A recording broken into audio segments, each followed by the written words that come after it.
ফেরাউনের মেয়ের একজন কি ছিল? খাদেমা ছিল। ওই খাদেমার কাজ ছিল ফেরাউনের মেয়ের চুল আঁচড়ানো এবং তার সেবা করা। একদিন ওই মহিলা, ওই খাদেমা ফেরাউনের মেয়ের চুল আঁচড়াচ্ছিল। হঠাৎ করে তার হাত থেকে চিরুনিটা পড়ে গিয়েছে। কি পড়ে গিয়েছে? চিরুনি। চিরুনি পড়ে যাওয়ার পর ওই খাদেমা চিরুনিটা নেয়ার সময় বললেন, বিসমিল্লাহির রহমানির রহিম।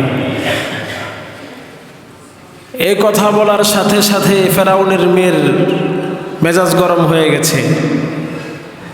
ফেরাউনের মেয়ে সাথে সাথে ওই মহিলাকে জিজ্ঞেস করলো, আমার বাবা ছাড়া কি তোমার দ্বিতীয় কোনো প্রভু আছে?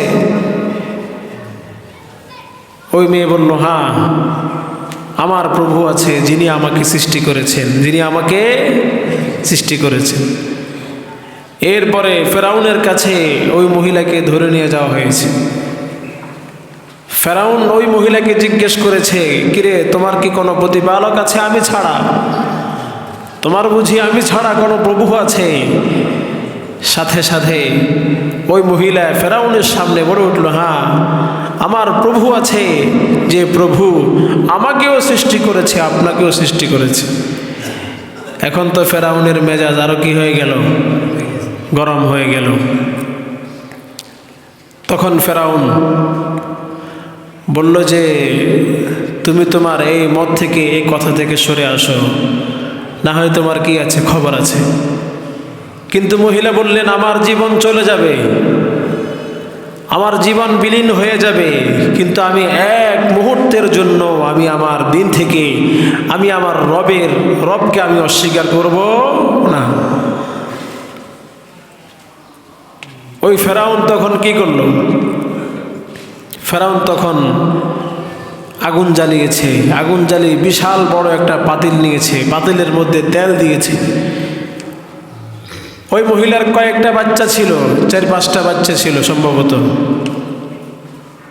ওই মহিলাকে বলল, তুমি যদি আমাকে রব হিসাবে না মানো, তাহলে আমি যে তেল গরম করেছি, এই তেলের ভিতরে তোমার বাচ্চা এক একটা করে ছেড়ে দিব।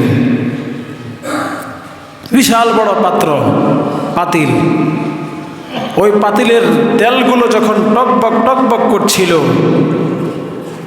তখন ফেরাউন ওই মহিলার বাচ্চা একটা একটা করে ফেলতে শুরু করছে।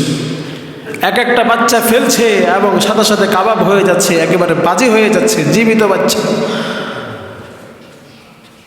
ফেরাউন তাকে বলল, এখনো সময় আছে, তুমি আমাকে প্রভু হিসেবে স্বীকার করো। ওই মহিলা বলল, না, আমি তোমাকে প্রভু হিসেবে স্বীকার করব না। অবশেষে মহিলার কোলে একটা বাচ্চা ছিল, দুধের বাচ্চা। যখন ওই বাচ্চাকেও ফেলে দিবে, তখন মায়ের হৃদয়ে একটু বাচ্চার জন্য মায়া হচ্ছিল। তখন ওই বাচ্চার মুখ আল্লাহ রাব্বুল আলামিন খুলে দিয়েছেন। সুবহানাল্লাহ পড়বেন না? দুধের শিশু কথা বলা শুরু করলো। কিসের শিশু? দুধের শিশু, দুধ পান করে। ওই শিশু কথা বলতে শুরু করলো। ওই শিশু বলতে লাগলো, মা, তোমার টেনশন নেই, আখিরাতের আযাবের চেয়ে দুনিয়ার আযাব অনেক হালকা। আজকে তোমাকে সামান্য এই আগুনের মধ্যে ফেলা হবে, আমাকে সামান্য আগুনের মধ্যে ফেলা হবে। এই আগুন তো সামান্য পরিমাণ আগুন, আখিরাতের আগুন তার বিশাল ভয়াবহ আগুন হবে। মা, তুমি নেমে পড়ো, তুমি কি নেমে পড়ো। এরপরে ওই সন্তান সহ মহিলাকে আগুনের মধ্যে ফেলে দেওয়া হয়েছে। এরপরও ঈমান কি কারণে ছাড়েইনি। তো নবীজি সাল্লাল্লাহু আলাইহি ওয়াসাল্লাম বললেন, আমি জান্নাতে ওই মহিলা এবং তাদের সন্তানের খুশবু গ্রান পেয়েছি। সুবহানাল্লাহ বলবেন না? আল্লাহ তাআলা তাদের শরীরের মধ্যে থেকে এমন গ্রান সৃষ্টি করেছে, পুরা জান্নাত মনে হচ্ছে যেন তাদের গ্রানে একেবারেই হয়ে আছে। এই জন্য দ্বীনের জন্য আমার জীবন যেতে পারে, দ্বীনের জন্য আমার পরিবার কোরবান হয়ে যেতে পারে, ইসলামের জন্য আমি কোরবান হয়ে যেতে পারি, কিন্তু মাগার আমার ইসলাম কখনো ছাড়া যাবে না। আমাদের জীবন, যারা মুসলিম আমরা, আমাদের জীবন কিন্তু মৃত্যুর পর থেকে শুরু হয়। মৃত্যুর পর থেকে কি হয়? কথা কয় না, মৃত্যুর পর থেকে কি হয়? শুরু হয়। আমরা মনে করি যে মৃত্যুর পর জীবন শেষ। মুমিনের জীবন শুরু হয় মৃত্যুর পর থেকে। কখন থেকে? মৃত্যুর পর থেকে। এই জন্য আমাদের ঈমান সবার আগে। ঈমান কি?